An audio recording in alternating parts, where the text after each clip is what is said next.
प्रक्षेपण आपल्या आवडत्या गजर कीर्तनाचा या यूट्यूब चॅनलवर। हे सर्व काय हे जग आहे नटलेलं, परंतु शास्त्र आपल्याला सांगतं जगाच्या रूपाने नटलेला देव आहे, जगाच्या रूपाने नटलेला देव आहे। एखादी मुलगी असते, त्या मुलगीला या ठिकाणी आपण नटवलं, सुंदर साडी घातली, नथनी घातली, टिकली लावली, छानपैकी या ठिकाणी मंडोळ्या बांधल्या, छानपैकी गळ्यातलं घातलं, आणि मग आता मला सांगा बरं महिला मंडळ, आता ती कोण झाली? आता नवरी झाली। आधी कोण होती? मुलगी होती, सोनू होती, पण आता तिला नटवलं, आता तिला नटवलं, मंडोळ्या बांधल्या, कानातले घातले, नाकातले घातले, गळ्यातले घातले, आता ती कोण झाली? तर या ठिकाणी नवरी झाली। असताना तर कोण आहे ती? सोनूचे। असताना कोण आहे ती?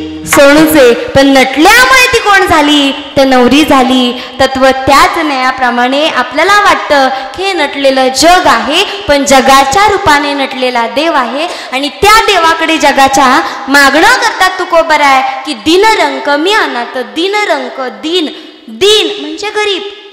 खऱ्या अर्थाने मला ह्याच्यातली मार्मिकता सांगा, तुकोबर आहे दिन होते का? हो, तुकोबर आहे दिन होते का? तुकोबर आहे दिन नव्हते, रंक नव्हते, अनाथ नव्हते, पण तुमच्या आमच्या उद्धारासाठी, तुमच्या आमच्या उद्धारासाठी ते दिन झाले। आज प्रत्येक माणूस दिन आहे, प्रपंचात असेल, विषयात असेल, वेगवेगळ्या गोष्टींमध्ये तो आज काय आहे? तर दिन आहे, भरकटलेला आहे, भटकलेला आहे। पण तुकोबाराय नव्हते, तुकोबारांनी सगळ्याचा त्याग केलेला। तुकोबाराय दिन नव्हते, रंक नव्हते, अनाथ नव्हते, पण तुमच्या आमच्याकरिता त्यांनी दीनता स्वीकारली, तुमच्या आमच्याकरिता अनाथपणा स्वीकारला। कारण की शास्त्र असं सांगतं की मोठ्याने ज्यावेळी छोट्यांसाठी घेतलेला कनिष्ठपणा असतो ना, तो कनिष्ठपणा हा त्यांच्यासाठीही मोठेपणा असतो, आणि आमच्या सगळ्यांसाठी काय असतो? तो उद्धाराचा मार्ग असतो। आणि आपल्या सर्वांच्या उद्धाराकरिता त्यांनी दीनता घेतली, आणि दीनता घेऊन त्या जगाच्या मार्गाला अनेक मागणं केलं की देवा तुम्ही अजून आमच्यावर कृपा करा। म्हणजेच काय? अभंगाचे दुसरे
आणि अशा प्रकारे तुकोबारे अभंगाच्या दुसऱ्या चरणामध्ये सांगतात, कृपा कराल ती थोडी, पाया पडिलो बराडी, कृपा कृपा कृपा दृष्टी न्याहाळिले, आपुल्या पदी बैसविले।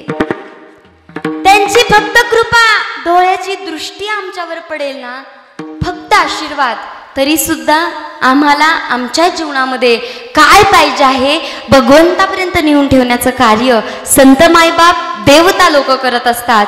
त्याच्याकरिता आम्हाला आधी त्यांना भजावं लागेल। म्हणजेच या ठिकाणी तुकोबऱ्यांचे प्रमाणे की तुम्ही संत माय बाप कृपावंत, कायमी पतित कीर्तिवानू, आपल्यावर कृपा करणारे ते आहेत, आणि त्यांना आम्ही भजलं तर तो जगाचा मालक सुद्धा आमच्याकडे येईल, आणि त्याचबरोबर संतांचं मार्गदर्शन सुद्धा आमच्या जीवनामध्ये लाभेल। असं ह्या अभंगामध्ये सांगतात तुकोबराय, कृपा करल ती थोडी। थोडक्यात सोपं सोपं तुम्हाला सगळ्यांना पटेल असं सांगेल, ज्यावेळी या ठिकाणी सोन्याचं घर, अगदी लाडाचं घर, सुंदर असा सगळा परिवार माहेर सोडून या ठिकाणी सासरी ज्यावेळी मुलगी जात असते, त्यावेळी सर्व माहेरची लोक त्या सासरच्या लोकांना सांगत असतात, किती या ठिकाणी त्यांना देऊ द्या, भरपूर देऊ द्या, सगळं सामान देऊ द्या, सगळं सगळं देऊ द्या, पोरगी चांगली शिकलेली सवरलेली एकदम मोठी स्वाभिमानी असू द्या, पण तरी सुद्धा या ठिकाणी माहेरची लोक या ठिकाणी त्या सर्व सासरच्या लोकांना सांगत असतात की दादांनो सांभाळून घ्या बरं का आमच्या मुलीला, तुमची कृपा असू द्या बरं का आमच्या मुलीवर. का हो तर या ठिकाणी आता आमचं सर्व अर्पण आम्ही तुम्हाला केलेलं आहे. तत्व त्याच न्यायाप्रमाणे जशी एखाद्या माहेरच्या सर्व माणसांची या ठिकाणी व्याकुळता त्या सासरच्या लोकांकडे असते की अहो तुमच्या सर्व मायबापांची आमच्या मुलीवर कृपा असू द्या, तशी आम्हा सर्वांवर त्या जगाच्या मालकाची कृपा असू द्या असं कळकळीचं मागणं, अशी कळकळीची विनवणी कोण करतंय तर तुकोबाराय देवाकडे करताय की तुम्ही मात्र आम्हा सर्वांना काय करा तर सांभाळून घ्या, आमच्यावर थोडीफार कृपा या ठिकाणी असू द्या. का हो तर आम्ही आता तुम्हाला भजायला सुरुवात केली आणि तुमची जर आमच्यावर कृपा झाली ना तर काय होतं, छप्पर फाडके तो आपल्याला काय करतो तर देत असतो, पण त्याच्या आधी आम्हाला काय करावं लागतं, एवढ्या मोठ्या प्रभूला भजावं लागतं. एवढा प्रभू भावे त्याने संपुष्टी राहावे, होय भक्ती केला तैसा पूर्वी धरावी ती इच्छा. आम्हाला आधी त्याला भजावं लागेल, शरण जावं लागेल की म्हणून या शरण जावे सर्व भावे देवासी तो हा उतरील पार. बहु दुस्तर नदीचा त्याला शरण जावं लागेल आणि शरण गेला तर मग तो कसा आहे, बहु आहे कृपावंत, बहु आहे कृपावंत, अनंत नामजा असा तो आहे. आणि म्हणून या ठिकाणी तुकोबाराय म्हणतात देवा तुम्ही एवढे कृपावान आहात, एवढे कृपावंत आहात की तुम्हाला जेवढं या ठिकाणी मागावं तेवढं कमीच आहे, परंतु मी मात्र तुम्हाला मागणं करतोय आणि त्याच्यामध्ये थोड्याशा मागणीमध्ये थोडीशी मागणी जरी माझी पूर्ण झाली तरी माझा संतोष पावणारे, हीच गोष्ट तुकोबाराय अभंगाच्या 3ऱ्या चरणामध्ये सांगतात.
अभंगाच्या 3ऱ्या चरणामध्ये सांगतात काय उने तुम्हा पासी, मी तो अल्पची संतोषी आहो, तुम्ही जगातले असे आहात. सर्व जे काही संकट आली, जेवढ्या काही अडचणी आल्या, त्या सगळ्यांमध्ये जी शक्ती तरुण गेली ती फक्त आहे शिवशक्ती. संकट जेवढी आली त्या संकटांना सामोरे जाणारी पण शिवशक्ती. जगातला सर्वात मोठा महान भक्त जर कोण असेल तर ते सुद्धा माझे शिवजी. जगातला पहिला वारकरी जर कोण असेल आणि जो नित्य नेमाने पंढरीची वारी करतो, सकाळी न चुकता 4 वाजता पांडुरंगाचं दर्शन घेण्याकरिता येतो, तो माझा भक्त, तो माझा वारकरी म्हणजे माझे भगवान शंकर आहेत. आणि अहो एवढंच कौतुक नव्हे तुमचं, अजून काय सांगू कौतुक. आतापर्यंत लय दानशूर पाहिले, पण स्वतःची बायको दान करणारा एवढा दानशूर पाहिला नाही. तुम्ही तुमची बायको सुद्धा दान करायला निघाले होते, एवढे दानशूर आहात. रावणाला आत्मलिंग देणारे तुम्ही दानशूर आहात, तुम्ही देणारे आहात. आणि तुम्हाला मी काय मागावं, पण जेवढं काय मागितलं ना आणि जेवढं काय तुम्ही द्याल ना त्याच्यामध्ये या ठिकाणी मी काय आहे तर या ठिकाणी पोटभर भागून घेतोय. कारण की देवा माझ्या जीवनामध्ये मला जास्तही देऊ नकोस, जास्त दिलं तर वायपट जाते, वायपट मार्ग लागतोय, म्हणून म्हणून जास्तही नको आणि कमीही नको. माझ्या घरी जर 2 अतिथी आले ना, 2 अतिथी आले तर त्या 2 अतिथींना मी पोटभर असं जेवण घालू शकेल. एवढंच तू काय कर तर माझ्या जीवनामध्ये मला दे. त्याच्या व्यतिरिक्त जास्त देऊ नको. जास्त दिलं तर तुझा विसर मला पडल्याशिवाय राहणार नाही. आणि म्हणून या ठिकाणी काय उणे तुम्हा पासे मी तो अल्पची संतोषी. तुम्हाला जे मागावं ते तुम्ही मला देताय, पण मला जेवढं पाहिजे तेवढंच तुम्ही काय करा, द्या. त्याच्यामध्ये मी समाधान मागून घेतो. आणि हे सगळं तुम्हाला पाठवलंय त्याच्या मोबदल्यामध्ये मला फक्त आणि फक्त तुमची कृपा, फक्त आणि फक्त तुमचा आशीर्वाद, फक्त आणि फक्त तुमची सेवा करण्याची संधी माझ्या जीवनामध्ये लाभो. ह्याच्या व्यतिरिक्त मला दुसरं काहीही पाठवू नका. म्हणूनच तुकोबर आहे सांगतात, तू का म्हणे, तू का म्हणे देवा, तू का म्हणे, तू का म्हणे देवा, तू का म्हणे देवा, तू का म्हणे देवा, तू का म्हणे देवा, तू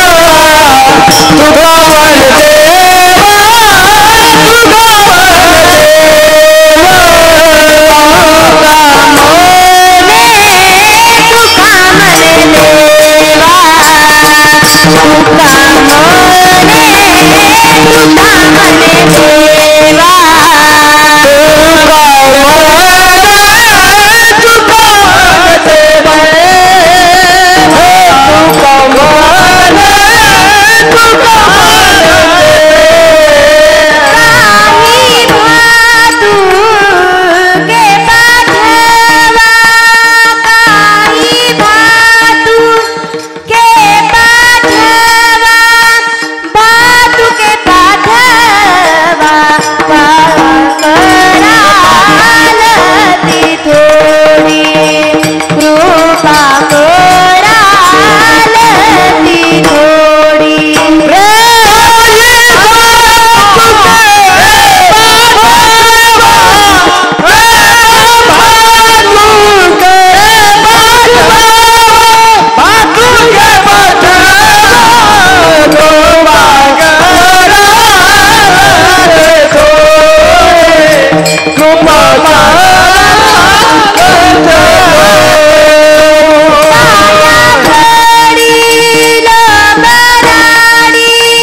कृपा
प्रकारे अभंगाच्या शेवटच्या चरणामध्ये तुकोबाराय सांगतात, तुका म्हणे देवा काही भातुके पाठवा, भगवंता तू देव.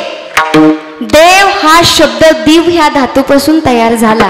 दिव दिव्यता म्हणजे प्रकाशित करणे, आणि प्रकाशित करतो तो देव. आणि त्या देवाला या ठिकाणी तुकोबाराय सांगतात, माझं मागणं, माझ्या हृदयातले असलेले बोल हे तुझ्यापर्यंत पोहोचवण्याचा प्रयत्न केला. आता फक्त तुझी भक्ती माझ्या जीवनामध्ये राहिलेल्या करायची आहे. ह्याच्या व्यतिरिक्त माझ्या जीवनामध्ये मला काहीही नको, असं अभंगाच्या शेवटच्या चरणामध्ये सांगतात. आणि ज्या वैष्णवानी त्या वैष्णवाला मागणी केली, असा तो वैष्णव ज्या मालकाची या ठिकाणी विनवणी करतो, भजन करतो, अशा एका सुंदरशा वैष्णवाचं आपण सर्वांनी नीट बसून प्रेमाने भजन करायचं. विठोबार कुमारी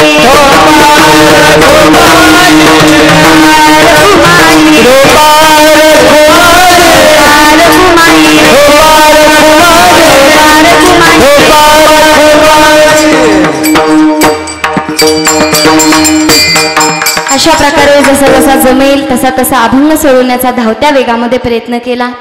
जेवढं काही चांगलं वाटलं असेल नक्कीच घेण्याचा प्रयत्न करा. जेवढं काही चुकीचं वाटलं असेल तुमची सर्वांची एकनाथ मुलगी बहीण म्हणून या ठिकाणी माझं मला परत करा.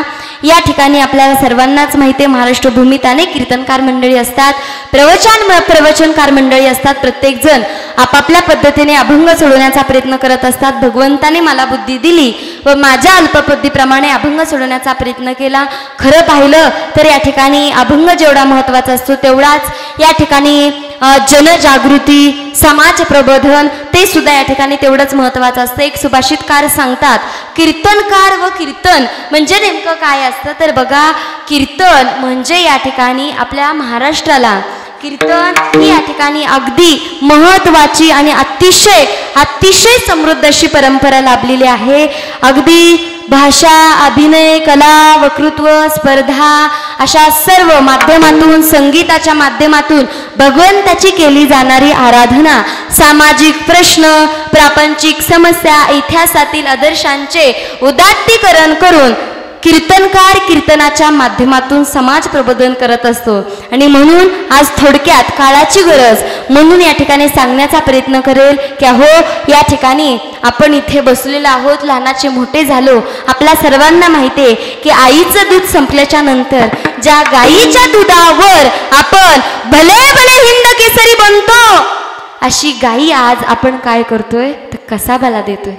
अशी गाई आज आपण कसाबाला देतोय. ही आपल्या भारतीय संस्कृतीचा काय आहे तर सर्वात मोठा अपमान आहे, सर्वात मोठा अधर्म आहे. का हो, ती गाई आपल्याला देऊ शकत नाही. तिला या ठिकाणी कितीतरी उपयोग आहेत तिचे, की जे उपयोग, जेवढे पैसे आपल्याला कसाबाला दिल्याच्या नंतर भेटत नसतील तेवढे उपयोग या ठिकाणी त्या गाईचे आपल्या जीवनामध्ये असतात. कारण की त्या गाईचं गोमूत्र असेल, गाईचं दूध असेल, तिचं शेण असेल, ह्या सर्व वस्तूंपासून आज या ठिकाणी आपल्या सर्वांना हेल्दी आरोग्य. आज कोरोनाने का येऊ नये हा उलटा प्रश्न आहे आपल्या सर्वांना. आज आपल्या जगाला अख्ख्या 1 वर्ष बसावं लागलं घरामध्ये. कोरोनाने का येऊ नये? त्या कोरोनाने यावं असंच वातावरण आपण सर्वांनी करून ठेवलं. आज एवढा अधर्म माजत चालला. आज ज्यांनी धर्म टिकवावा अशी पुढारी लोक जर आपल्या सर्व जनतेची समस्या बनत असेल तर धर्म कुणी टिकवावा? आज जर या ठिकाणी एक ऋषी जर धर्माची समस्या बनत असेल तर धर्म कुणी टिकवावा? आज जर एक शिक्षक विद्यार्थ्याची समस्या बनत असेल तर आज धर्म कुणी टिकवावा? हा मोठा प्रश्न आमच्या सर्वांच्या जीवनामध्ये उभा राहिलेला असेल. आणि म्हणून आपल्या सर्वांच्या हातामध्ये आपण या ठिकाणी भरपूर सगळे पैसे उधळत असतो, पण गाई मात्र कसाबालाही विकतो. हो, ज्यावेळी ती गाई आपण कसाबाला देत असतो ना, अतिशय व्याकुळ, अतिशय दुःखाचा तो प्रसंग असतो. या ठिकाणी तिथे त्या आईची आणि त्या गाईची परिस्थिती वेगळी नसते हो दादांनो. ती गाई आपल्या सर्वांची माय असते आणि त्या माईमध्ये 33 कोटी देवता लोक वास्तव्य करत असतात. आणि ज्यावेळी अशी ही गाई आपण कसाबाला देत असतो, तो कसाबा हा निष्ठुर असतो. तिला घेतो 4 दिवस त्या बिचारीला काहीही चारा टाकला नाही जात. उपाशी, बिना पाण्याची, बिना चाऱ्याची या ठिकाणी 4 दिवस या ठिकाणी त्या गाईला उभं केलं जातं त्या कसाब्याच्या त्या ठिकाणी. आणि तिथे उभं केल्याच्या नंतर त्या माईला किती अंतकरणाला त्रास होत असेल.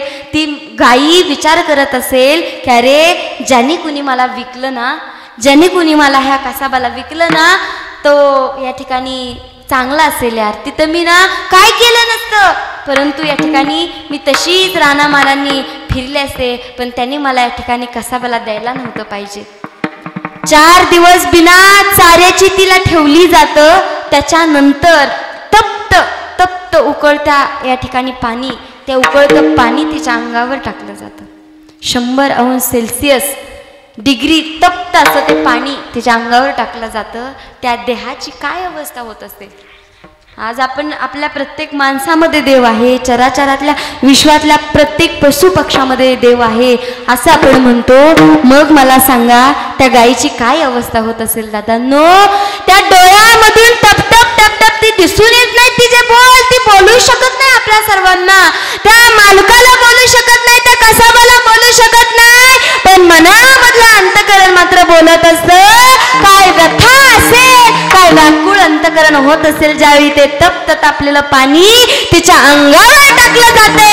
अख्खं सालतं तिच्या अंगाचं निघून जाते आणि अशा तप्त तापलेल्या 2 सळया तिच्या डोळ्यामध्ये घातल्या जातात. असं भयानक पद्धतीत तिला या ठिकाणी मारलं जातं आणि तिची कत्तल केली जाते. आणि त्याच्याही पुढचा आपल्या धर्माचा घोर अपमान म्हणजे असा की आज ते जिचं काय ते मटण आहे ना, ते नॉनव्हेज आहे ना, ते दुसरं कुणी नाही, आपली हिंदू लोक खातात.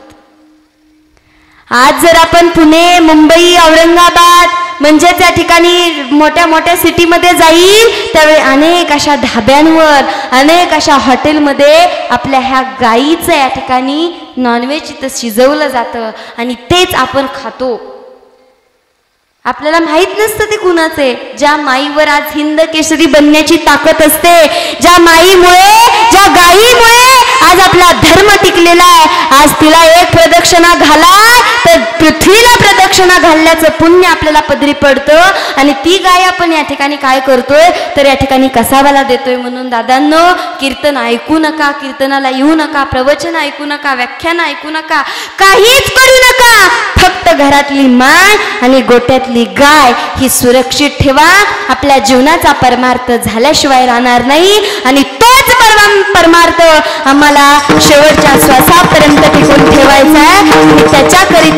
त्याच्याकरिता आपल्या महाराजांचे म्हणजे परमेश्वरानंद महाराजांचे आपण सर्वांनी आभार व्यक्त केले पाहिजे, त्यांचं कौतुक केलं पाहिजे, त्यांच्यासाठी टाळ्या वाजवल्या पाहिजे. कारण की कोरोनामध्ये आम्हा सर्व गरीब लोकांना किंवा माणसांना खायची पंचायत होती. अशा काळामध्ये कुणी मदत नाही केली, ट्रस्ट वगैरे नाही, कुणी काही नाही. असल्या डोंगरावर त्यांनी 65 गाया सांभाळल्या. हे सोपं नव्हे. गाया आणि छोटी लेकरं सांभाळायची म्हणजे एवढं सोपं काम नाहीये ते. आणि ते कार्य हे फार मोठं महान कार्य आहे. आणि 65 गाया आज गोशाळा असेल त्याला कोणतंही या ठिकाणी कुणाचंही अनुदान नाहीये, सरकारचं अनुदान नाहीये. आपण जेवढं काही देतोय ना त्याच्यातून या ठिकाणी हे सर्व काही चाललेलं आहे. आणि म्हणून दादांना विनंती असेल की या ठिकाणी आपल्या महाराजांना आपल्या सर्वांना मिळून मोठं करायचं आहे. गोशाळा कुठे तुम्हाला सांभाळता नाही ना आली, गाय तुमच्या घरी सांभाळत नाही ना, हिता आणून सोडायची, परंतु कसाबाला मात्र द्यायची. घरी मरू द्या ती, परंतु कसाबाला मात्र विकू नका. त्याचं फार मोठं पातक हे आपल्या जीवनामध्ये आपल्याला लाभत असतं. आणि म्हणून आपल्या सर्वांच्या हातामध्ये आहे अनमोल असा देह मिळाला. ह्या देहाचं सोनं करायचं की लोखंड करायचं, आपण परीस झालं पाहिजे. आपल्या परिसामुळे सर्व जगाचं सोनं झालं पाहिजे. हे कार्य साधू संत मायबापांनी केलं आणि ते कार्य आपल्याला सर्वांना करायचे. आणि म्हणून या ठिकाणी आपल्या जीवनामध्ये एक निदान गावातली मंडळी पाहिजे, म्हणली पाहिजे की अरे हा माणूस जायला नव्हता पाहिजे, हा माणूस जायला नव्हता पाहिजे. आपल्या गावासाठी आणि महान कार्य केलं असतं. परंतु माणसं असं पण म्हणू शकतात ना, बरं झालं एकदाचा गेला. असं पण या ठिकाणी लोक म्हणू शकतात. म्हणजे आपल्या सर्वांच्या हातामध्ये आहे आपलं आयुष्य, सुंदर असं आयुष्य मिळालं, आयुष्याच्या साधने सच्चिदानंद पदवी घेणे. ह्या नयाप्रमाणे आत्तापर्यंतचं जाऊ द्या, कोरोना असू द्या, भ्यायचं कारण नाही. भेला की कोरोना झालाच म्हणायचं, अजिबात भ्यायचं नाही. दंडाकट राहायचं, मरत नाही. कोरोनाने कुणीही मरत नाही. ज्याला जायचंय त्याला जावंच लागतं. जेव्हा त्या काळाने आपल्याला निरोप दिलाय ना, त्यावेळी कोणी राहणार आहे का इकडे? कोणी राहणार नाही. ते निमित्त आहे हो कोरोना, म्हणून द्यायचं कारण नाही. सगळ्यांनी मस्तपैकी या ठिकाणी ठणठणीत राहायचं, भाजी भाकरी मस्तपैकी राहणार, जेवण करायचं. आता तुमच्याकडे ज्वारी वगैरे झाले असेल, काय ती मजा असते हो, पण ते ज्वारी काढायचं काही सोपं काम नाहीये सर्व शेतकरी मंडळी. कारण की ज्वारी काढायचं म्हणजे या ठिकाणी ते ज्वारी काढायचं सोपं नाही, पण सोपं काय आहे ते सगळे ज्यावेळी शेतकरी ज्वारी काढून दुपारची आत्ताची न्याहारीची वेळ आहे, 2 पण वाजत आलेले आहेत, वाजलेत समजा 5 मिनिटं झाले पण समजा, असं समजा हो. आणि या ठिकाणी मस्तपैकी सगळे शेतकरी वर्ग या ठिकाणी एकत्र आलेले असतात. भारीपैकी या ठिकाणी सगळ्यांच्या भाकऱ्या डबे आलेले असतात, तेल चटणी असते, लोणचं, भाकरी, एकदम सुंदर असं जेवण असतं. आणि ते जेवण, ते प्रसाद त्या ठिकाणी आपल्याला सेवन करायचं आहे. अशी न्याहारीची वेळ आणि असे शेतकरी सर्वसामान्य आपण सर्वजण माणसं आहोत. आपल्या सर्वांची सेवा करण्याची संधी माझ्यासारख्या पामराला प्राप्त झाली. मनापासून सर्वांचे आभार मानते.